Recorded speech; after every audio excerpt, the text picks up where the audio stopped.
بسم اللہ الرحمن الرحیم۔ السلام علیکم۔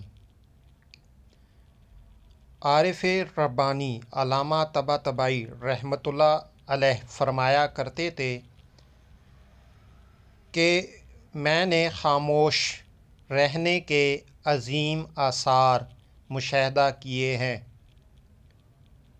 40 شب و روز خاموش رہنے کو اختیار کیجیے اور سوائے ضروری کاموں کے باتیں نہ کریں اور فکر و ذکر خدا میں مشغول رہیں تاکہ نورانیت قلب حاصل ہو سکے۔